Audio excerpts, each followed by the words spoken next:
Hello there, my sleepy fellows. Tonight, I invite you to close your eyes and let the gentle hum of magic wrap around you like a warm woolen blanket.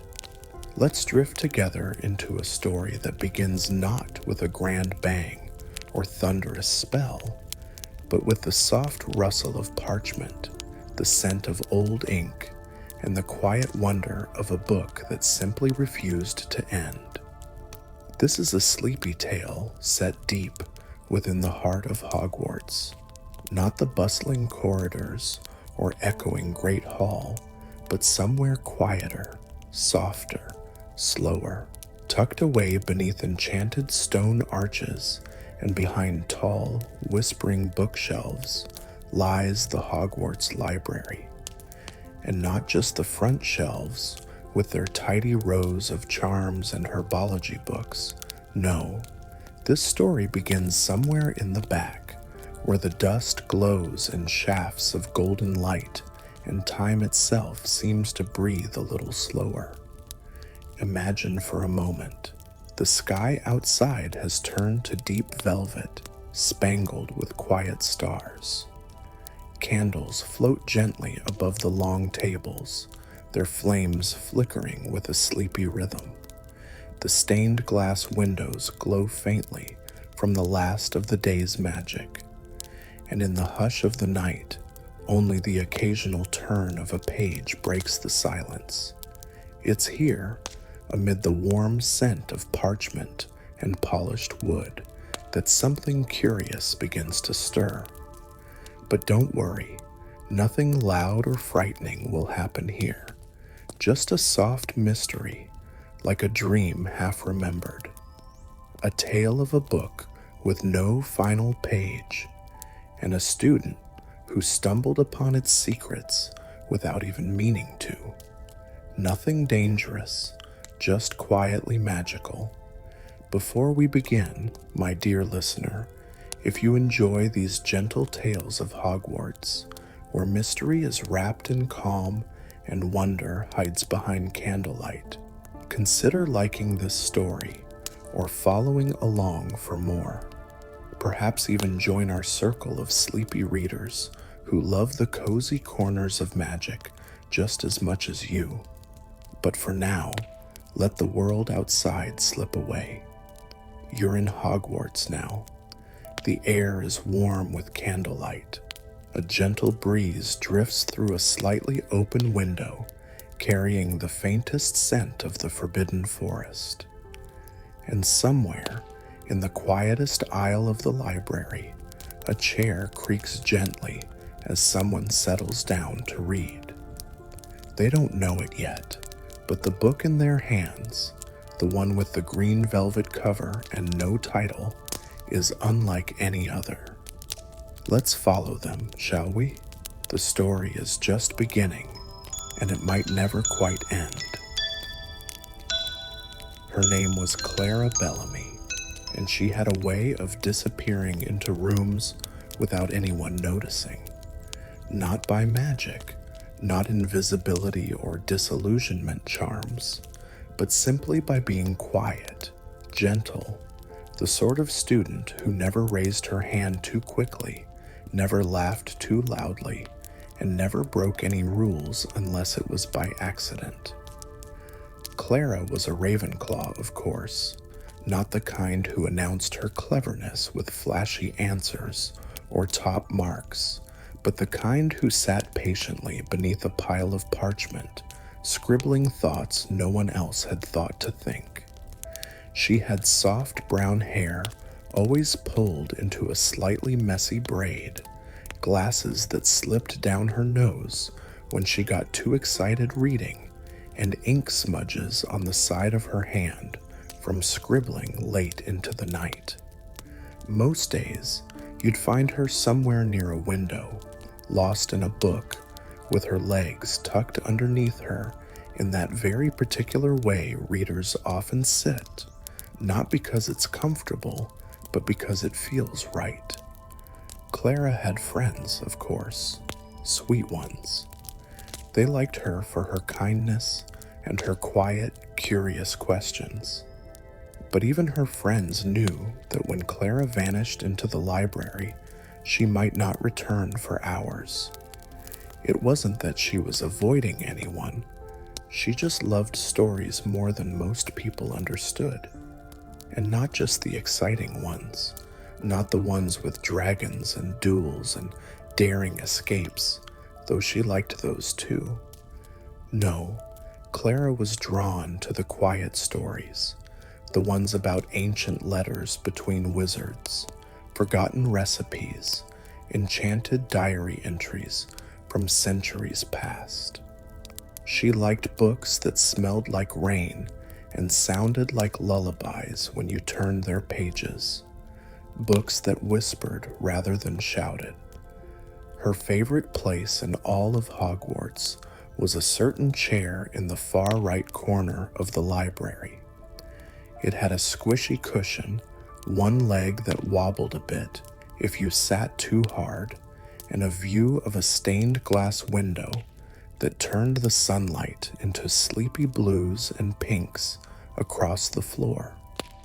That chair, she believed, held its own kind of magic. It always made her feel safe, seen, still. Professor Vector once joked that if the library walls were to shift in the night, as they sometimes did, Clara would wake up to find herself living inside the stacks. And perhaps, secretly, she wouldn't have minded. But Clara wasn't looking for anything strange that night. She had finished her arithmancy homework, skipped dinner because the library was quieter after hours, and wandered between shelves without any plan. Just her usual pattern, following whatever spine caught her eye. That's when she found it. Or perhaps it found her.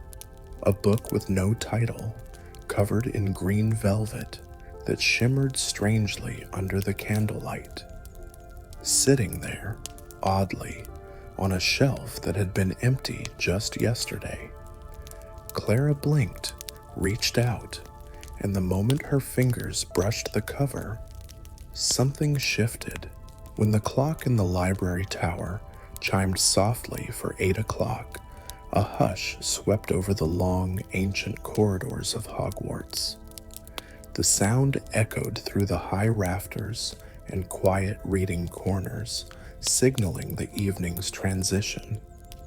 Warm candlelight now flickered in the lanterns above, casting long golden streaks across the worn wooden floors. A gentle hush fell over the grand library, where countless books slumbered on high shelves, waiting to be opened, discovered, and dreamed through. Olive Alderton, a second-year Ravenclaw student, sat nestled in her usual nook behind the herbology section. She wasn't one of the loud or boastful students, nor did she often participate in group studies or lively common room chatter. Olive preferred quiet corners and curious books. Tonight, she was deep in thought, flipping through a dusty tome titled Wand Trees of the Forgotten Forests. But even that, her favorite subject, wasn't holding her attention. Something felt odd. Not eerie, just different. As though the air had shifted, or something behind the shelves had moved when it shouldn't have. And then she noticed it, a narrow shimmer just out of the corner of her eye, down the far aisle behind the restricted section. Olive blinked, nothing. But when she tilted her head just so, there it was again, a soft, golden light pulsing from a book's spine that didn't belong. It wasn't cataloged, didn't bear any Hogwarts Library crest, and hadn't been there earlier that week when she'd wandered this very aisle. Compelled by quiet curiosity more than bravery, Olive rose to her feet, brushing off her robes. She looked over her shoulder. Madame Pince wasn't watching. The librarian was tending to a squeaky book cart on the far end, humming to herself in her usual half-distracted, half-vigilant way. Olive tiptoed down the aisle. Her fingers brushed against old, worn bindings until she reached the light. The book looked peculiar. It shimmered ever so slightly, like the moonlight on lake water, even though there was no light hitting it. Its cover was smooth and silver gray. No title, no author, just a soft pulse. Almost as if it were breathing, she glanced around again. No one was near. Then slowly, gently, she opened it. A breeze whispered out from between the pages, rustling her hair. That alone was strange enough. There were no windows open, and no breeze inside the castle this still. But the strangest part came next. There were no words, just a page, blank and yet not. It shimmered, and slowly, lines began to draw themselves in soft glowing ink, curling like smoke into words.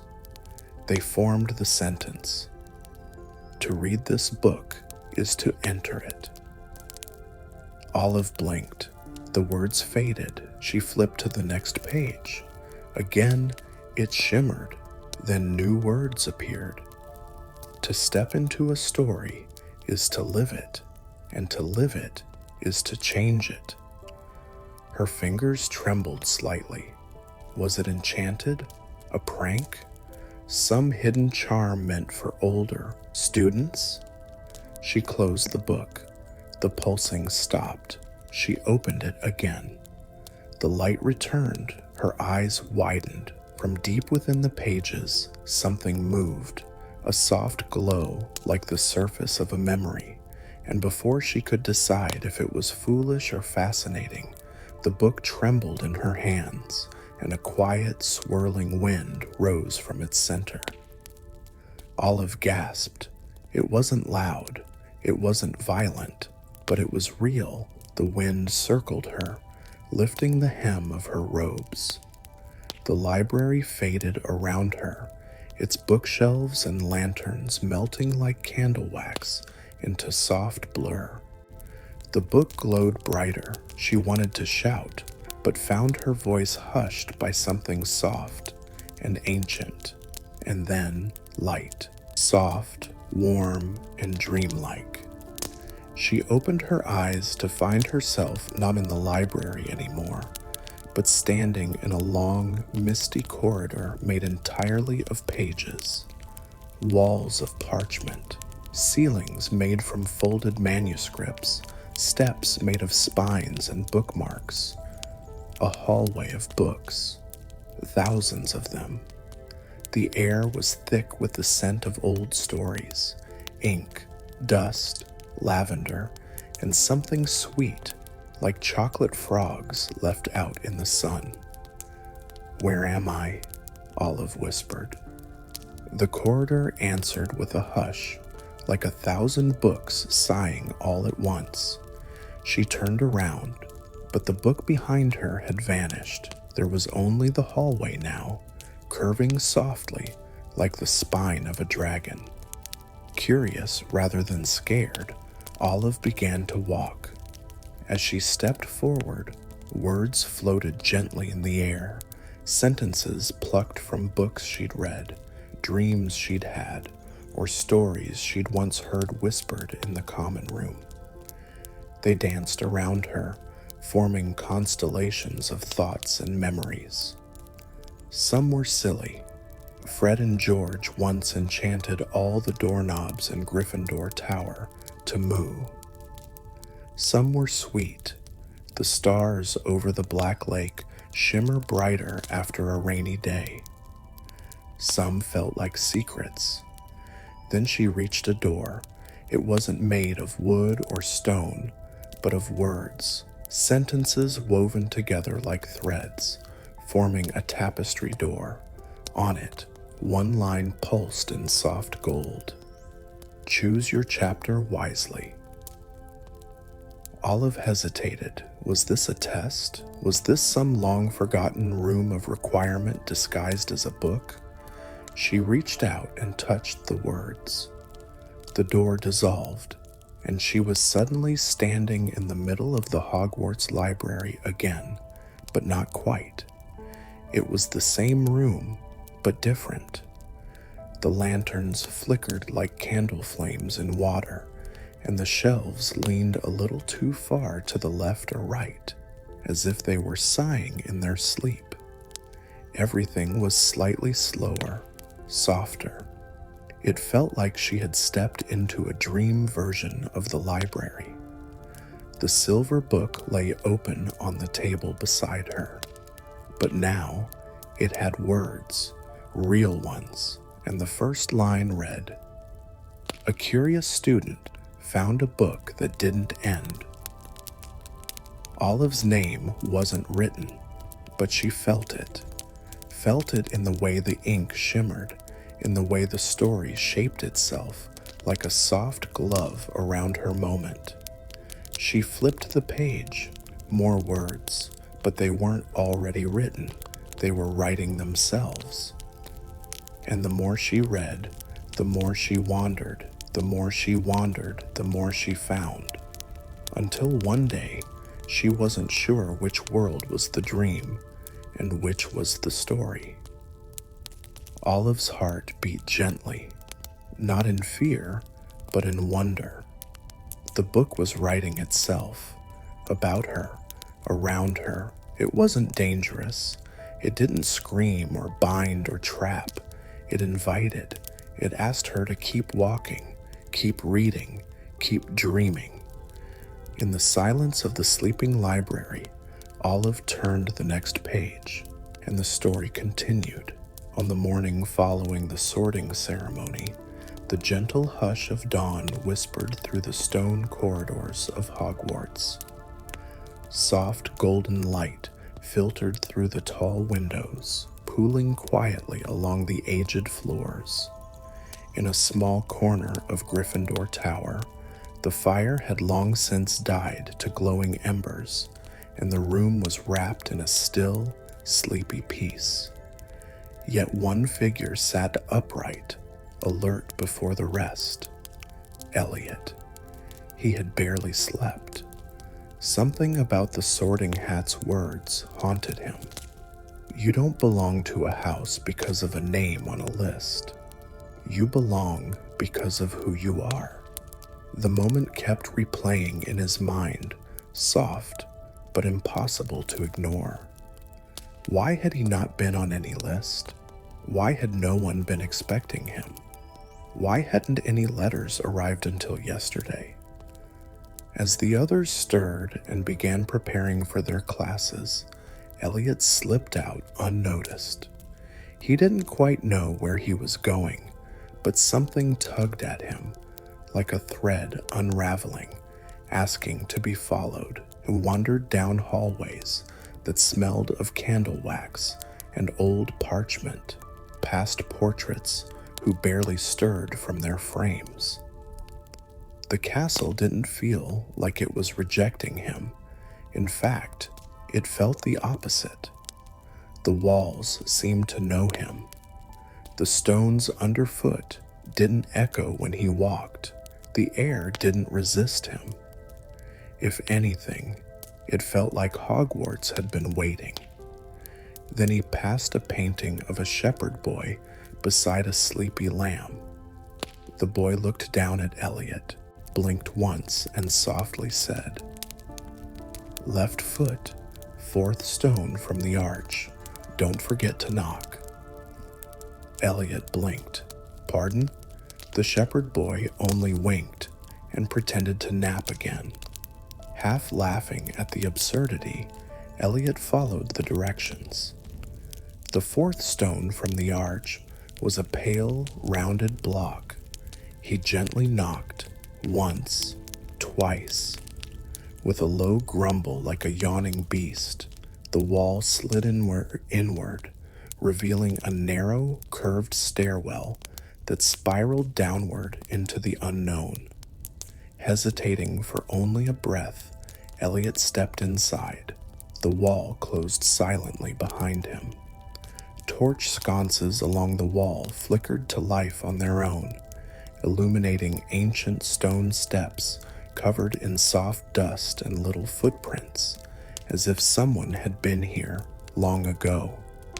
He followed them slowly downward, heart beating faster, but not out of fear. It was something else, wonder, curiosity, the magic of finding something no one else had seen. The staircase ended in a small, round chamber filled with floating orbs of light and a soft glow of enchanted mist. In the center, a table hovered. Upon it sat an object covered in a faded burgundy cloth. Elliot stepped closer. The air grew warmer. He lifted the cloth. Beneath it rested a mirror. Not the mirror of Erised. He had heard stories of that one. This was different, smaller, simpler. Its frame was inscribed with strange symbols, not runes he recognized. But the glass shimmered faintly, even in the stillness. When he looked in, he didn't see his reflection. He saw a younger version of himself, sitting on a bed beside a window, back at the Muggle orphanage where he had grown up. But someone else was there too. A figure in a cloak, half seen, like mist, was speaking to him. The child version of Elliot was nodding, listening. And then, the figure placed a hand gently on his head and whispered something. The words didn't carry through the mirror, and then, just as quickly, the vision faded. Elliot stepped back, shaken, but not afraid. He had never remembered that moment. Had it been real? Was this some memory the mirror had shown him, or something deeper? Behind him, a soft voice spoke. "You saw something, didn't you?" Elliot turned to see. Professor Tewin, the kind-faced astronomy teacher, standing at the top of the stairs.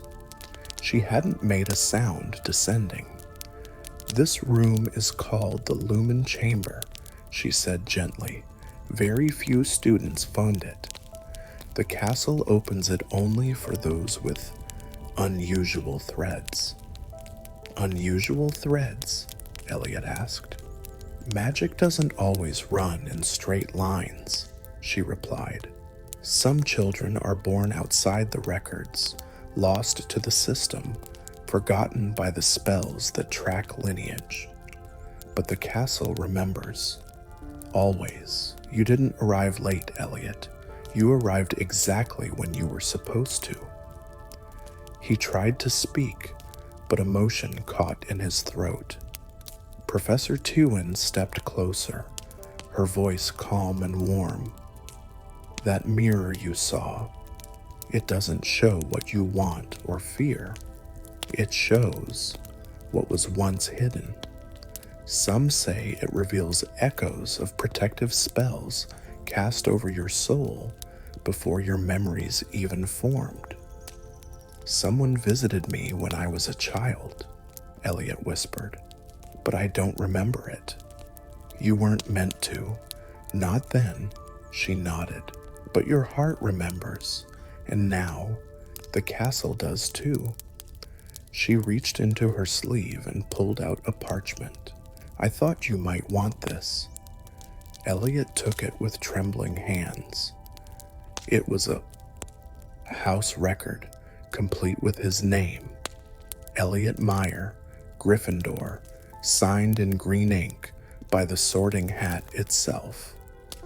"The list updates when the castle chooses," Professor Tewin said with a smile, "not the other way around." Elliot looked around the chamber again. It was so quiet, so soft, like breathing in a memory wrapped in warmth.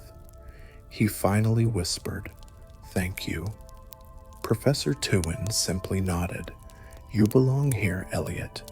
magic finds its way, and as they climbed the stairs back toward the waking castle, Elliot felt a new weight settle into his chest. Not a burden, but a sense of place. He didn't need to explain himself anymore, not to the professors, not to the other students, not even to the Sorting Hat. He had found his thread, and Hogwarts had gently tugged him home. As the warm hues of the torches flickered across the ancient stones of the Hogwarts corridors, the castle began to hum with its gentle nightly rhythm. The sorting feast had long concluded, and students were slowly trickling into their common rooms, still buzzing about the mysterious boy who hadn't been on any list.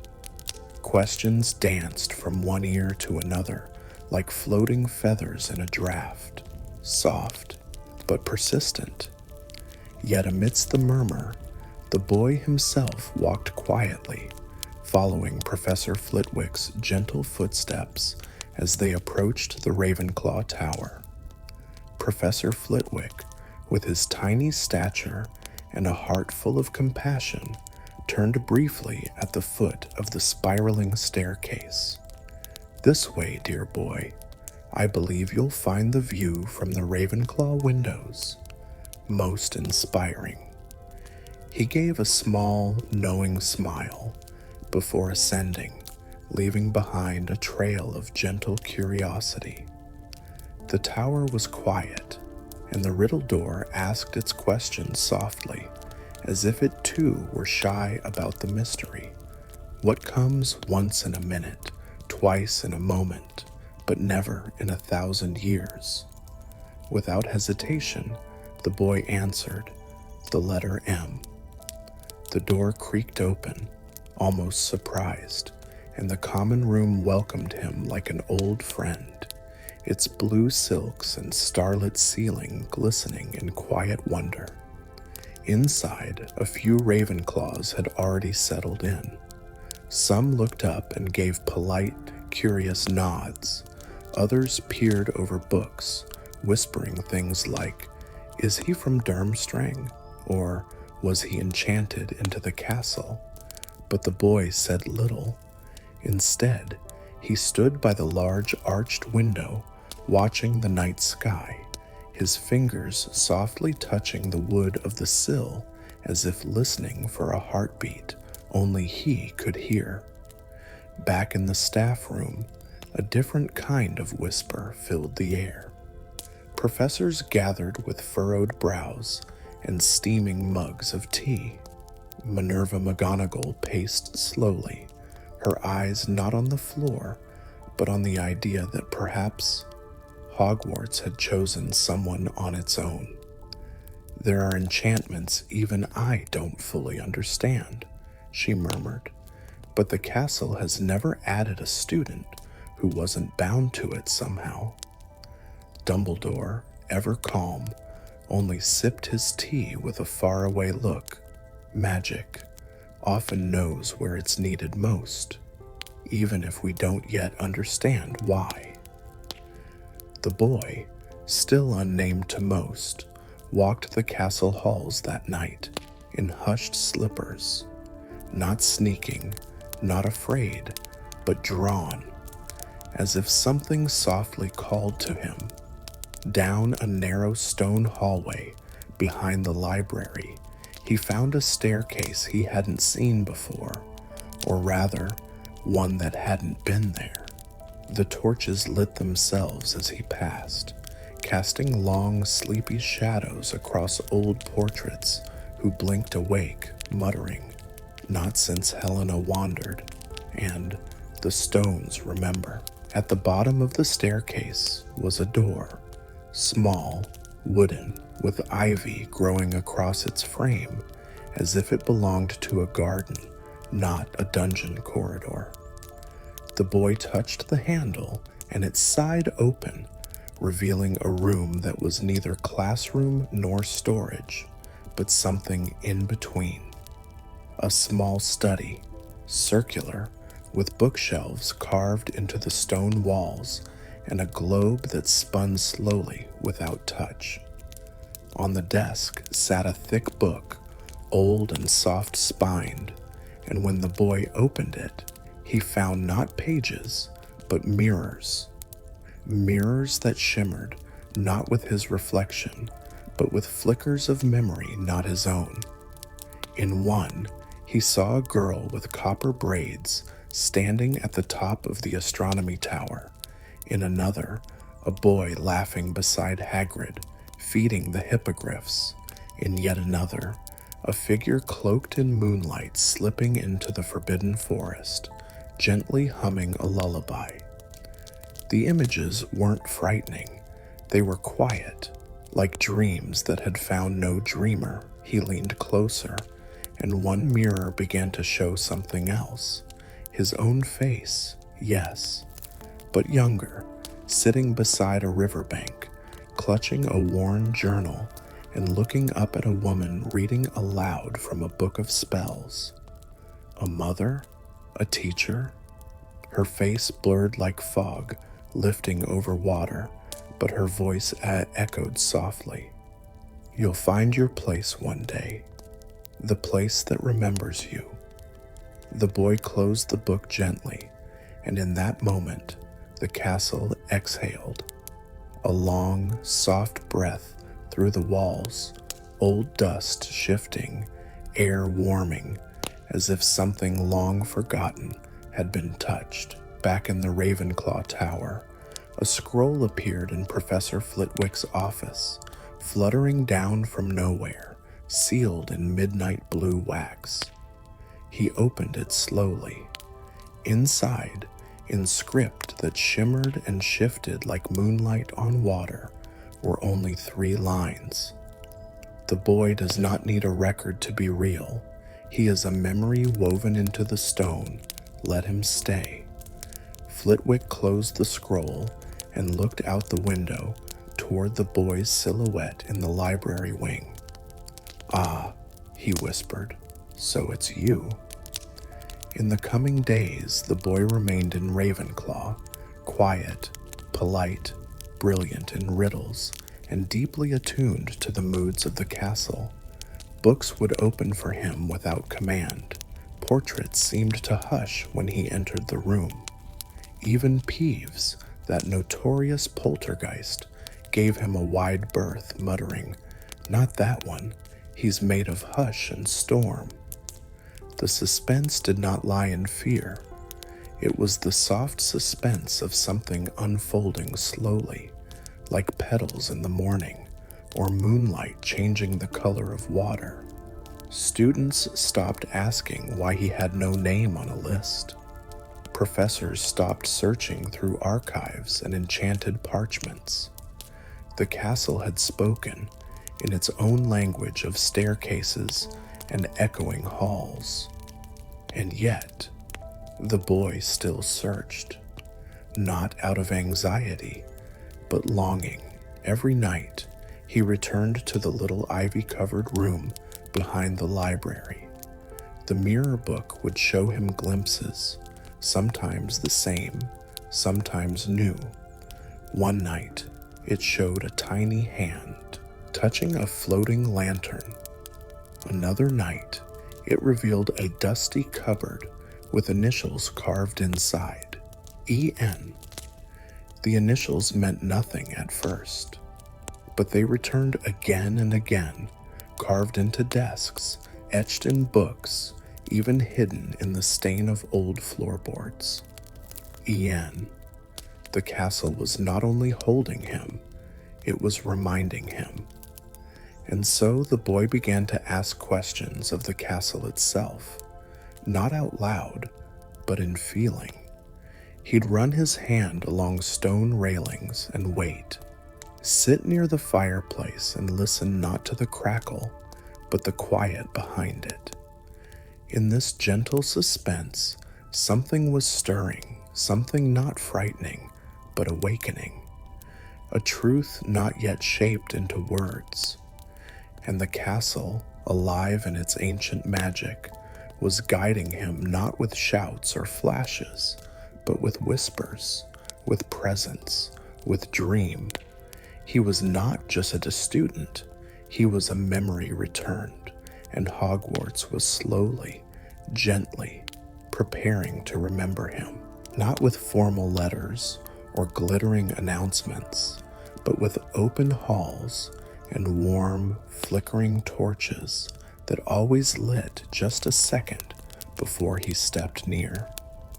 In the days that followed his quiet arrival, the boy moved through Hogwarts like someone returning to a dream they'd once forgotten.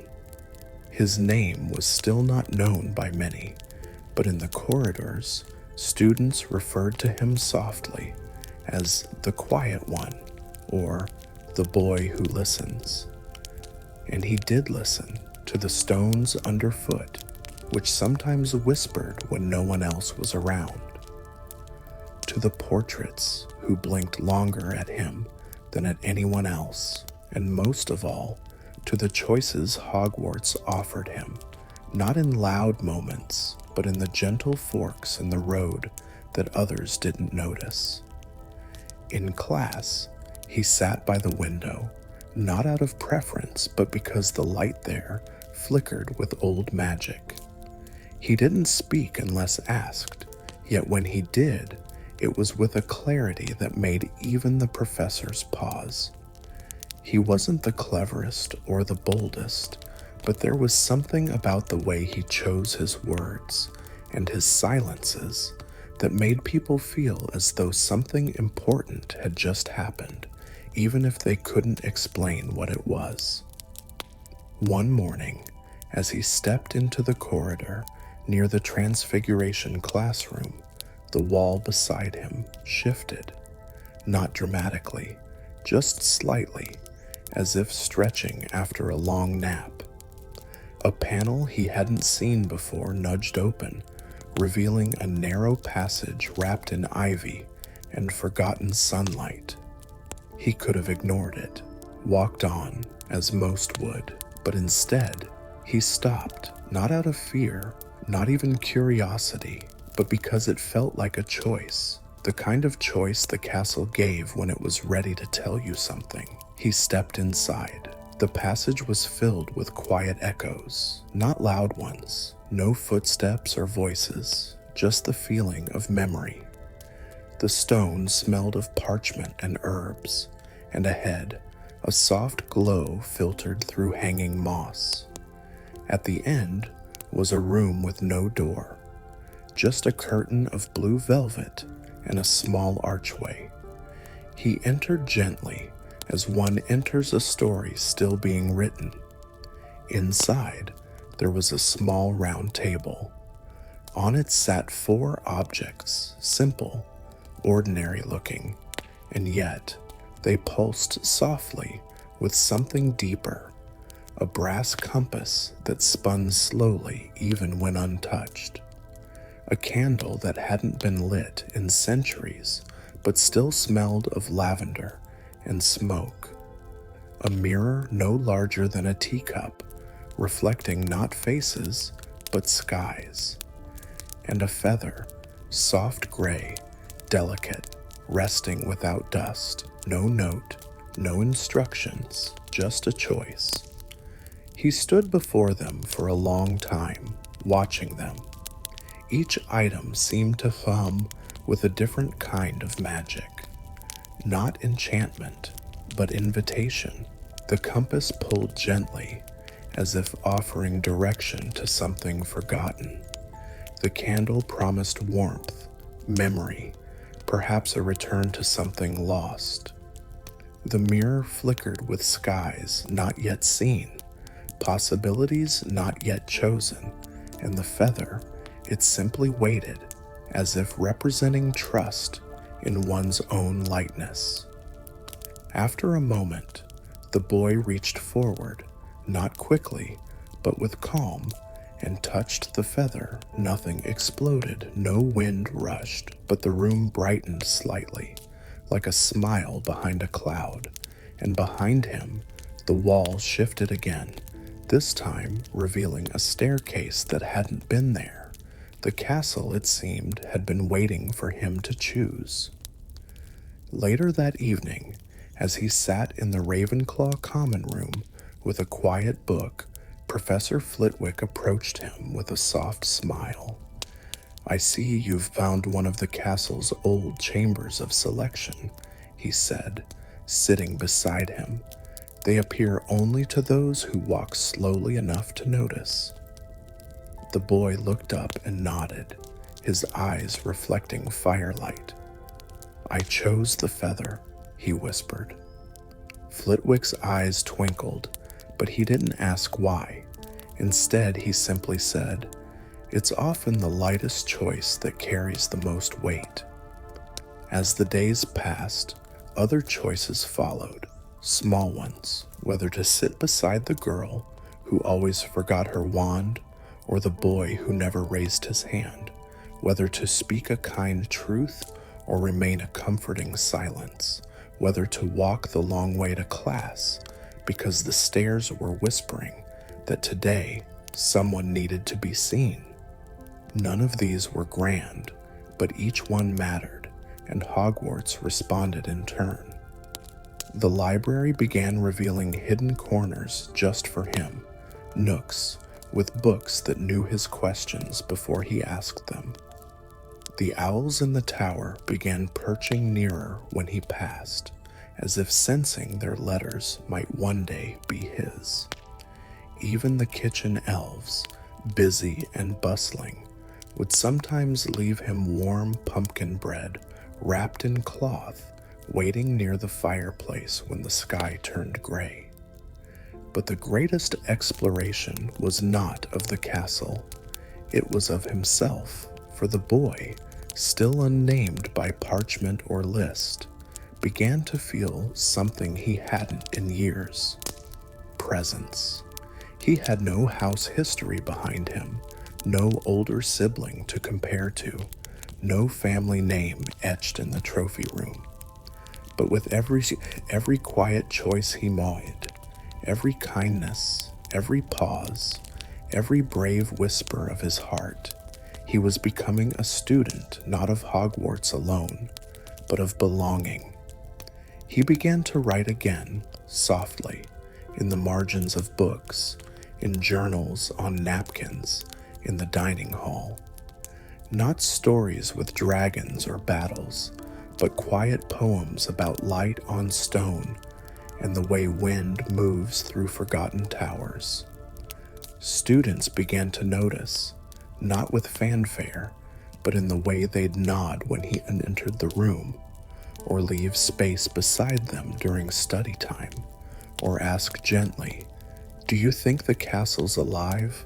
just to hear his answer, and he'd smile, because he knew. Hogwarts had always been alive, and now, so was he. It happened late one evening, when the castle was beginning to hum with night. The torches were dimmed to a gentle amber glow, and the sky outside was streaked with stars.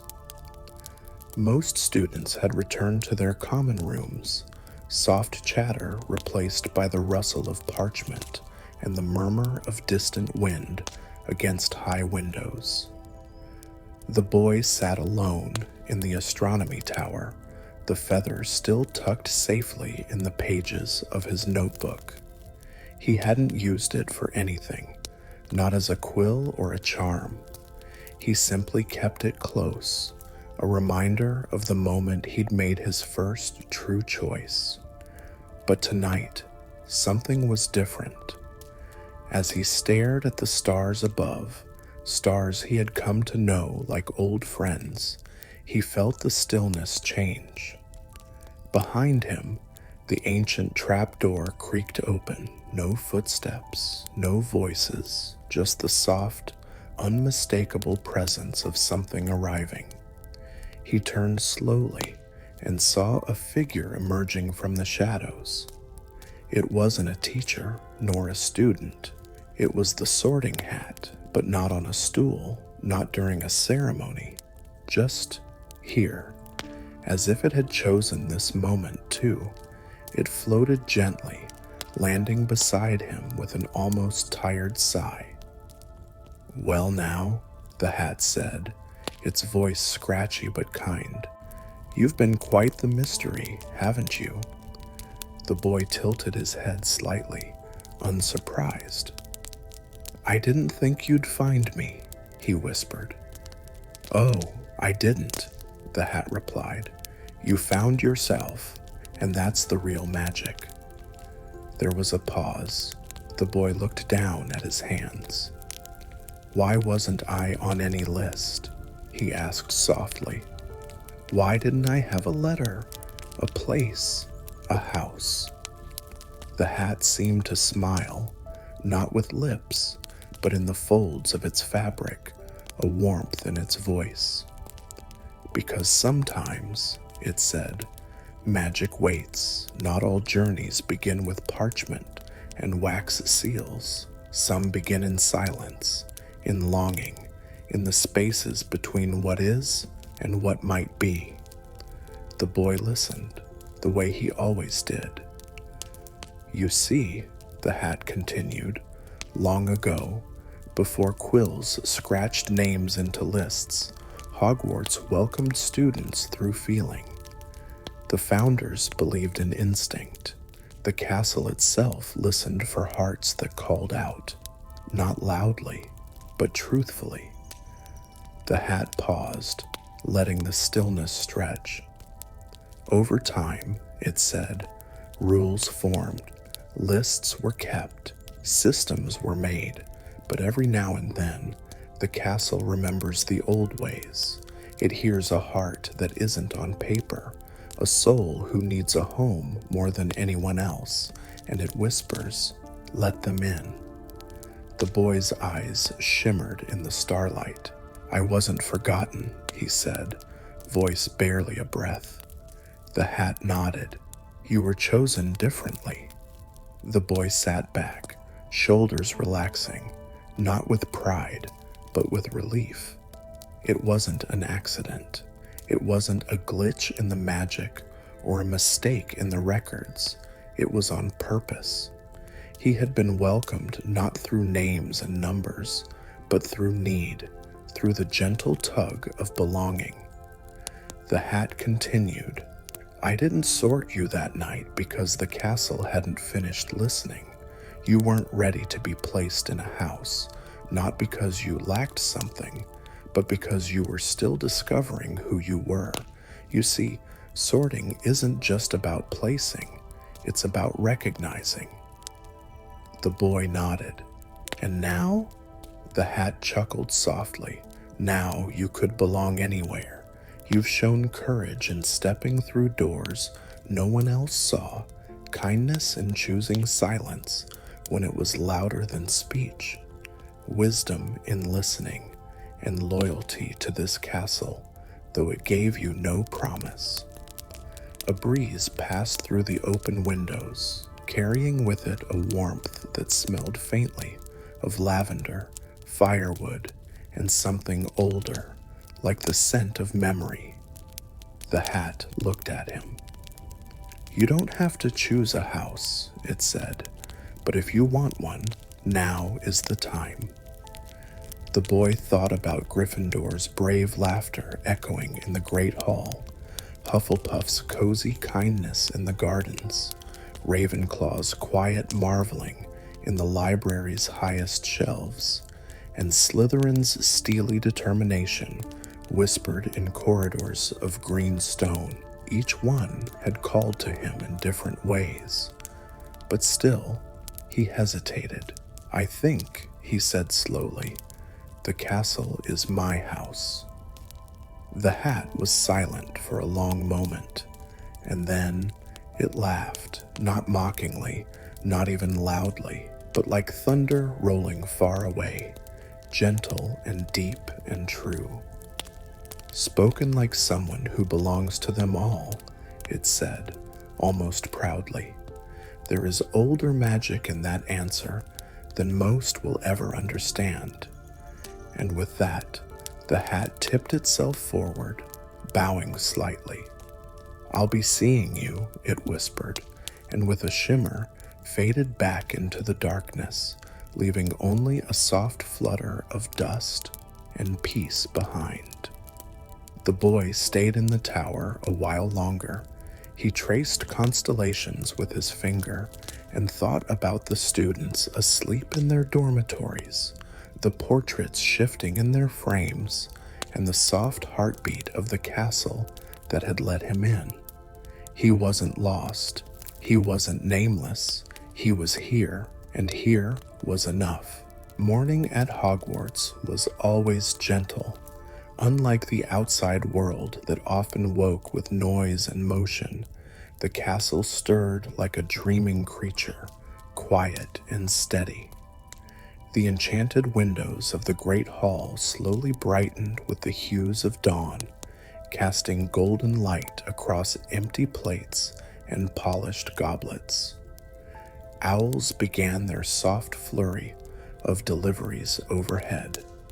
Portraits stretched and yawned. Even the ghosts, always drifting, seemed a little slower, as if savoring the peace. The boy awoke not in a bed, but in the astronomy tower, where he had fallen asleep beside his notebook and the now familiar feather. The stars were gone, replaced by soft clouds blushing with morning. For a moment, he just sat there, still, calm, breathing. He felt lighter, not because a mystery had been solved or a label had finally been attached to him, but because something deeper had settled inside him. A quiet knowing, a sense of place, even if that place had no formal title or banner. He belonged, not because he fit, but because he was welcomed. By the time he wandered back into the halls, students were stirring. Slippers shuffled on stone floors. First years whispered sleepy spells to fix tangled hair or half-tied shoelaces. There was laughter in pockets, yawns in corners, life moving gently, as it always did. No one questioned where he'd been. No one looked at him with suspicion or curiosity. Instead, Mira from herbology waved at him with a sleepy smile. Jonah from the owlery nodded his chin in greeting. Even the prefect from Hufflepuff gave him a thumbs up for no reason at all. It was as though the castle had quietly whispered his name to everyone, not loudly, not with fanfare, but with an understanding. He entered the great hall and walked past all 4 tables, not toward one, just through them.